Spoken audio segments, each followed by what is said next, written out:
Jiji la Shenzhen lililoko katika mkoa wa Guangdong kusini mwa China linajitokeza haraka kama kitovu kinachoongoza duniani kwa teknolojia ya roboti waliona na maonekano ya binadamu, yani humanoid. Kwa kasi ya maendeleo isiyo na kifani, Shenzhen imegeuka kuwa kitovu cha ubunifu kinachovutia wataalam na kampuni za teknolojia kutoka kote duniani. Maelezo zaidi katika makala yetu kuhusu Ifahamu China. Ni makazi ya zaidi ya kampuni 74,000 za roboti na wataalamu zaidi ya 140,000 wa AI, jambo linalochochea ukuaji wa teknolojia ya roboti kupitia mfumo wa ubunifu unaochipua kwa kasi. Jiji hili si tu linabadilisha namna roboti zinavyotengenezwa, bali pia linaweka viwango vipya vya kasi ya maendeleo. Miongoni mwa mwanzilishi wa mafanikio haya ni kampuni ya UBTech, ambayo ni moja ya wabunifu wakubwa wa roboti yenye makao yake makuu jijini humo.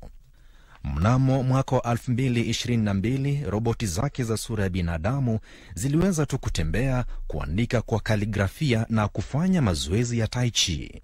Hivi leo roboti hizo zinatumika katika makampuni ya viwanda ya kisasa kama vile Geely, BYD na Foxconn, zikifanya kazi zilizokuwa zikitekelezwa na binadamu. Mwaka huu UBTech inapanga kusambaza roboti 1,000 kwenye sakafu za viwandani. We can quickly find efficient solutions across the entire supply chain, all within 1 hour. Ubunifu wa vifaa pia unachukua nafasi muhimu. Katika kampuni ya Sisense Technology, roboti zinawekewa vihisi sahihi na mifumo ya LiDAR vinavyowawezesha kushughulikia kazi laini kama kuvuna matunda ya strawberry bila kuyaharibu. Shenzhen's electronics ecosystem delivers twin advantages. Suppliers next door's production time by 50%, while daily collaboration with nearby innovators accelerates our R&D. Kasi hiyo inaungwa mkono na ekosistimu ya kielektroniki iliyojengwa vizuri jijini humo.